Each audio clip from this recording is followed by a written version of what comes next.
پاکستان میں بہت سارے معاملات عدالت کے گرد گھومتے ہیں، لیکن جیسے اب گھوم رہے ہیں اس نے تمام قوم کو چکرا کے رکھ دیا ہے۔ 9 رکنی بینچ آج شرنک کر کے 5 رکنی بینچ ہو گیا۔ اصرار ابھی بھی یہ ہے کہ فیصلہ اس 5 رکنی بینچ نے کر دینا ہے کل، کہ انتخابات کی تاریخ کس نے دینی ہے اور انتخابات کب ہونے ہیں۔ امکانات یہی ہیں کہ کل اس بینچ کے ہاتھوں یہ معاملہ طے ہو جائے گا، کیونکہ جج صاحبان کے جو ریمارکس ہیں اس سے پتہ لگتا ہے کہ اب انہوں نے گھڑی کے ساتھ ایک جوڈیشل ریس لگائی ہوئی ہے۔ ان کا خیال ہے کہ انتخابات کو ہر حال میں 90 دن کے اندر کروانا ہے۔ اس معاملے پر بھی بات کریں گے۔ عمران خان کی خواہشات کی فہرست بڑی طویل ہے۔ آج انہوں نے اس خواہش کا اظہار کیا کہ میں کورٹ کے سامنے 2 کورٹس کے سامنے انہوں نے پیش ہونا ہے۔ جس کورٹ کے سامنے انہوں نے آج پیش ہونا تھا، انہوں نے کہا کہ میں آ رہا ہوں کل، تو آپ اس طرح کریں کہ جوڈیشل کمپلیکس کے اندر جج صاحب اپنی کورٹ لے جائیں، میں وہیں پہ اس کورٹ کے سامنے پیش ہو جاؤں گا۔ اس کو مسترد کر دیا گیا۔ تو عمران خان صاحب کل تشریف لا رہے ہیں، ایک طویل مدت کے بعد گھر ان کی واپسی ہوگی۔ دیکھتے ہیں کہ کل اسلام آباد کا ماحول کیا ہوگا۔ مریم نواز نے ہمیں یہ بتایا ہے کہ انتخابات پر ان کو اعتراض نہیں ہے، لیکن انتخابات سے پہلے ترازو برابر ہونا چاہیے۔ نواز شریف کے ساتھ پاناما ججمنٹ کے اندر جو زیادتیاں ہوئی ہیں ان کو برابر کرنا ہوگا اور عمران خان کو کٹہرے میں کھڑا کرنا ہوگا، تب انتخابات ہوں گے۔ اس پر بھی ہم بات کریں گے ناظرین۔ اور جو جج صاحبان کی طرف سے، کورٹ کی طرف سے جو آواز آ رہی ہے اس کے اوپر میں سمری فارم میں آپ کے سامنے چند نکات رکھوں گا، اور پھر جسٹس قاضی فائز عیسیٰ کا ایک سٹیٹمنٹ بھی آپ کے سامنے رکھوں گا جس میں انہوں نے نواز شریف کے پاناما ججمنٹ کے اوپر ریفلیکٹ کیا، رائے نہیں دی، ریفلیکشن کی ہے، وہ بھی ہم آپ کے سامنے رکھیں گے۔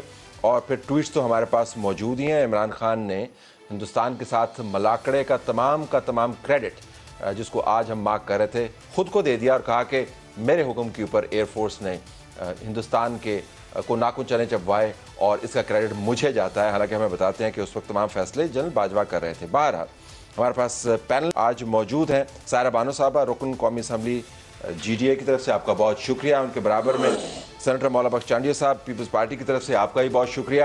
ہمارے پاس حسن ایوب خان صاحب، صحافی، تجزیہ کار، آپ کا بہت شکریہ۔ اور ہمارے پاس انجینئر خرم دستگیر خان صاحب، وزیر توانائی موجود ہیں، ان کا بھی بہت شکریہ۔ اگر خرم صاحب میں آپ سے کوئکلی ایک کلیریفیکیشن لے لوں، آج مریم نواز نے عمران خان کو خوب لتاڑا، لیکن ساتھ یہ بھی کہا کہ انتخابات ہوں گے لیکن جب یہ انصاف ہوگا، نواز شریف کے خلاف فیصلے واپس ہوں گے وغیرہ وغیرہ۔ تو کیا آپ انتخابات کو اب پری کنڈیشن کر رہے ہیں یا یہ سیاسی طور پر نعرہ بازی ہے اور آپ کو وقت پر انتخابات ہونے پر کوئی اعتراض نہیں ہے؟ جی دیکھیے، ایک ضرور بہت بڑی ناانصافی اور ناحق فیصلے ہوئے ہیں جو ریکارڈ پر موجود ہیں، جنہوں نے پاکستان کی سیاست کو توڑ مروڑ کر رکھ دیا۔ اور عدلیہ کا کردار جو ہے، جو بحران شروع ہوا تھا 2017 میں نواز شریف کی نااہلی سے، تو عدلیہ نے خود یہ بحران شروع کیا تھا۔ تو مریم نواز صاحبہ کا یہ مطالبہ کہ عدلیہ نے جو بحران شروع کیا تھا اس کا اختتام بھی اور درست الفاظ میں کہ ترازو برابر ہونا چاہیے، سب کے لیے ایک جیسا ہونا۔ تو یہ مطالبہ ہے، شرط نہیں ہے؟ یعنی اگر یہ مطالبہ پورا نہ ہوا تو انتخابات وقت پر ہوں تو آپ کو اعتراض نہیں ہے؟ یہ نہ ہونا کہ اور کوئی معاملہ کھڑا کر دیں کہ بھائی پہلے نواز شریف کے خلاف جو کیسز ہیں واپس لیں، ویسے مسئلہ کھڑا ہوا انتخابات پر۔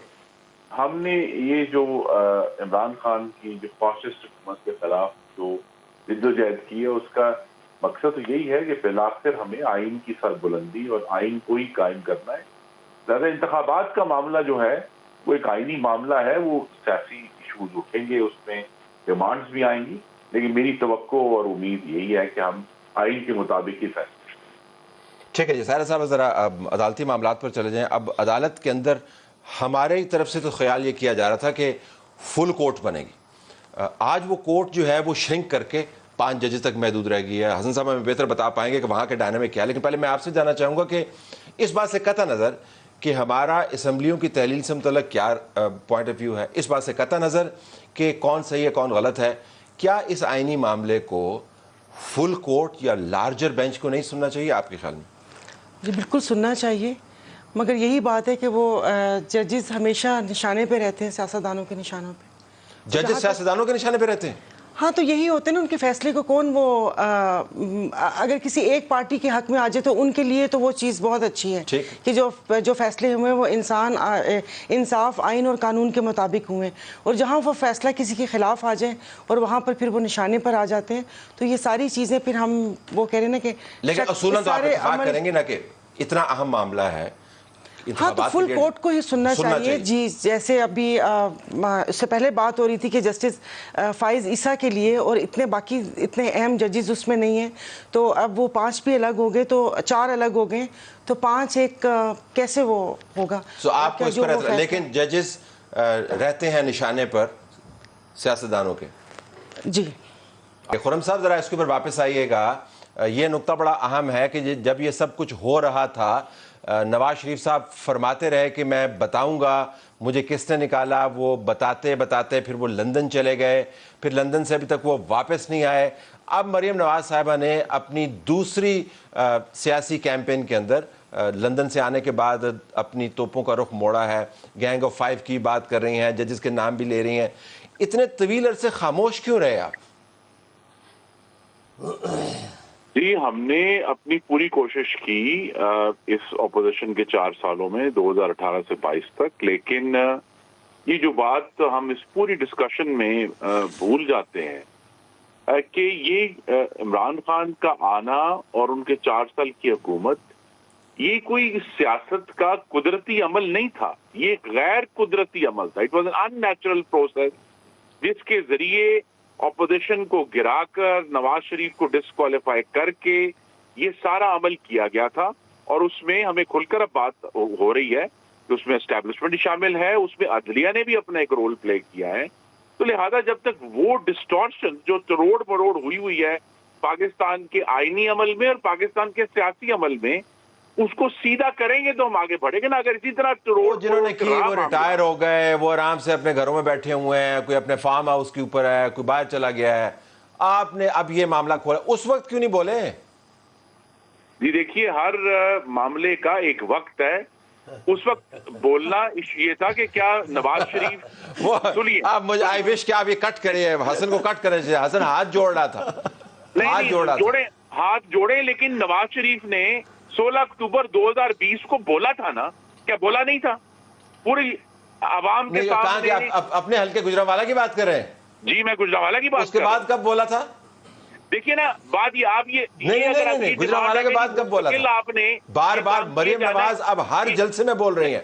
ہمارا ماننا یہ کہ اس کو گجرانوالہ میں بولا، دوبارہ کیوں نہیں بولا؟ نواز شریف کو نہیں کہا جا سکتا کسی بھی صورت کہ وہ نہیں بولے، وہ بولے، اور جتنا وہ کھل کر بولے وہ پاکستان کی تاریخ کا حصہ بن چکا ہے. 16 اکتوبر 2020 جو ہے تو وہ تو بولے.